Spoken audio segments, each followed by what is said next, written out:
Howdy, this is Great Pilgrim with yet another gun. But I wanted to say something. First of all, before I say what I was going to say, I wanted to say that I have supported on various developer or creator support sites. First on Patreon, but during the Sargon era, I dropped all my Patreons. Later on, there was another one called Floatplane, and another one called Subscribestar, and there's one now called Player, which used to be called Utreon. And I've supported Sea and Arsenal and Forgotten Weapons religiously for almost 10 years now, because both Othais and Ian McCallum are two of the best firearms creators out there, or firearms history creators out there. You know, I know there's a lot of guys who like to go bang bang a lot, but I'm a history guy, and I like the history of things, and I like the gadget factor, the weapons that come up with on various well, you read Smith and Smith, Small Arms of the World, or any of those kind of books, and I've read them all. And you have some descriptions of some of these really bizarre weapons that were developed over the last century. And the problem is that Smith and Smith is just a two-dimensional book. When Ian or Othais get there and do a desktop and point to the weapon and say, okay, this is the whole weapon, this is how you take it apart, this is the mechanics of the thing. In the case of Othais, he goes in depth and says here's the history of it, here's who developed it, here's the armorer that contracted for it, and this is the country that wanted it. You know, all the information that you would need to know to really know the weapon. Well, Ian goes into that in brief because his format is not as meat and potatoes as Sea and Arsenal is. But anyway, what I wanted to say, with that out of the way, I am a supporter of both. I did a video about a week ago called SKS and Their Variants, and I focused mainly on my Egyptian Rashid, and I described it in depth. And then the other day I took it out shooting, and like a fool I screwed up and had it on the grenade launcher setting on the gas port, so it didn't have enough gas to cycle the action, so I thought it was busted. You know, well, I figured out what the problem was. Soon after that, I did another video, not yesterday, but before that, a video about the warlord guns of the Chinese. And in both cases, well, no, not in the first case, but in the second case, I cited Ian's book on warlord pistols. Well, this time, I'm citing his book again. This is the one on Chapeau and FAMAS, French military rifles from 1866 to 2016. And I should say, I'm like Ian, I am a fan of French rifles. I love French rifles. And I have, besides this book, which is a recent, well, by the way, if you buy a retail copy of this, it'll be blue. This is the copy from the Kickstarter campaign, and they came out red. But on the subject of French firearms, I have these. This is a book about military revolvers. It's in French, but it's about everything going back to the early days through the pinfires. Fascinating. Good information about it. This one's called French Service Handguns, and it's about the various guns that they used, well, from the pinfires on. And it's also an excellent book. And this is called French Auto-Loading Rifles, 1898 to 1979. Proud Promise. This one is like impossible to get a hold of anymore, but is just a fantastic read. But with that aside, the French really get a bad rep for weapons because they invented modern weaponry. They invented powder B, or blanc, which means white powder. It's versus black powder. Smokeless, what we call smokeless powder. They were the first country to develop a service arm in smokeless powder. And it was called the 1886 Lebel. And the 1886 was then, had several different modifications done to it over the next 10 years or so.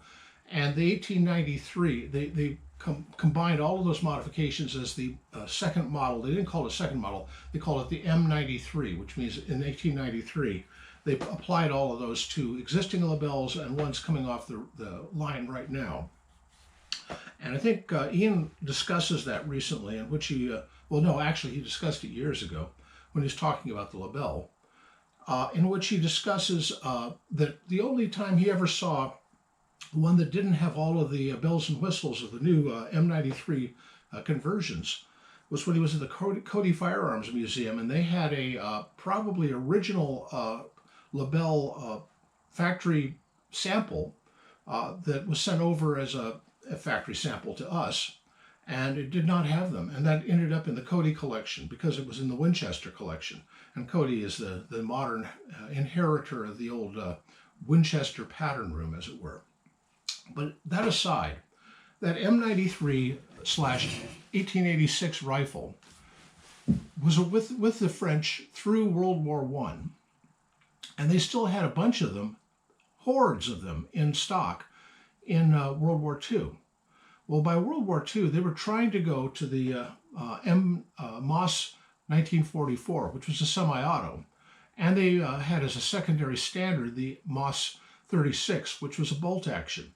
I have both of them. Well, I have a 4956, which is a modern, or was the variant of the Moss 44, and that's a long story. But I also have a Moss 36, which is a bolt action. That was the one that all the guys in the Maginot Line had. And, well, they didn't do them any good because the French sort of flanked them and took over. But what do you do with all those old Berthiers and Lebels you have from World War I, since you've got millions of them in the inventory? What you do is you upgrade them, modernize them. Well, what do you do? What are you modernizing? Well, the one thing that they really needed were carbines. And the Lebel was just this honking huge long rifle. So what they did is they just chopped them off and made a little carbine out of it. And if you look down here, that is what's called an R35. An R35 is a carbine made from an 1886 Lebel. Now, this one, he mentions in his book, the R35, because this is a whole section on the R35. And in it, he mentions all of the various features of the thing. Well, this one is missing a few things. I don't know if you can see, but it doesn't have the stacking rod up here. And it doesn't have the familiar nose arrangement or front sight. I don't know why. Because in this thing, he speaks of them making knockoffs of it. And he's got a thing to identify fakes. And he has a whole list of things that could be fake. Black enamel paint, check. Barrel date marked 1936 or later. Well, this one is marked 1939, and it's manufactured arms de Châtellerault. That's what C means. And this is the barrel marking here, because the barrel is screwed in here. It has an N here, but it does not have an N here. Don't know what that means. I know that it's because of the update of the 8mm Lebel cartridge. The early ones were made for mainly the submachine guns, or excuse me, the machine guns, and are a little bit too hot to use in these or in any other Berthiers or anything else. But this has got the correct barrel on it, but the action does not seem to be a correct action. I don't know why. That's kind of strange. You can tell from the serial number, which you can see here, and oh gosh, it's on the bottom. And oh, here, let me do this so you can see it. On this side, it's right here, and that serial number is FF. That's the strange French cursive, FFnnnnn. 88785. Well, it also says that on the stock and here on the bolt. And by the way, somebody put some kind of white enamel type paint on here when I bought this at a gun show. But other than this strange thing on the tip of the barrel, everything else on here is absolutely correct according to Ian's identification marks. It has the correct sight on it. It has a barrel band with sling ring on the left-hand side. Barrel band with sling ring on the left-hand side. Proper step at the nose cap. Well, it does not have the proper step. A lack of step likely indicates that the rifle has been assembled with a Berthier carbine barrel, but this does not appear to be a carbine barrel. And even if it was, why does it have the correct sight on it? That's the other peculiar thing. This is the commercial variant of the R35 sight. There are two different ones that are, and he's got them listed in here, of the sight. I don't know, does he have pictures? I don't remember. Of the sights, because they're, oh yeah. See that? Well, that's the one I have. This is the other one. This is, oh, that's the SACM. Okay, that's the SACM. So no, this is a standard Berthier sight. Oh, excuse me, not Berthier, R35. This is not, and it does not have any numbers under here, which would be a converted Berthier sight. So, I don't know. I just don't, let me get this up a little bit. Okay, is that better? I don't know. This is sort of a hodge and podge. Everything on it, all the numbers, all of the markings are absolutely correct. The only thing that it could be somebody had the right sight, and this cap, and it's sort of a, if you look, it's a sort of broadened nose cone sort of cap with a ring for the front sight. It doesn't have the little nubbins down here, which is all that's left of the bayonet thing. The bayonet for this is basically a Rosalie that's been cut down. I've never seen one, but I've heard about them. A Rosalie itself costs about $200 if you can find it these days. And I'd love to, if I had a real Lebel. I would love a real Lebel and a Rosalie. That's the nickname of the French battle bayonet. And it's a cruciform bayonet specific to the Lebel and Berthier. Anyway, this is an R35, and it's the only Lebel in my collection because this is the only one I could find. Ulster had a booth at a gun show and was getting rid of some junk, and this is one of the things he had, and the price was very reasonable. So maybe it was too reasonable, I don't know. But it's it's a pretty looking gun, and I have shot it once. It is so loud.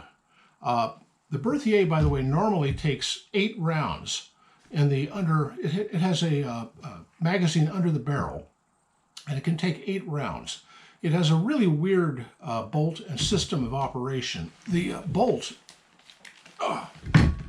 works sort of like a regular bolt, but it has this elevator arrangement in here that you have to pull back hard to activate. And that elevator is what brings a round up. Well, when you cut the barrel off, well, you get rid of all the magazine under there too. So this one only holds 3 rounds, sort of like an original Berthier. But no, it's a weird gun. I like weird guns, and I think that it's kind of cool to look at. I don't know if it's a fake or not. If you know, well, let me know. The FF tells me that it's a late production originally, because this barrel is, because FF means that normally, I forget which of the 3 manufacturers had this particular series of run for their money. They had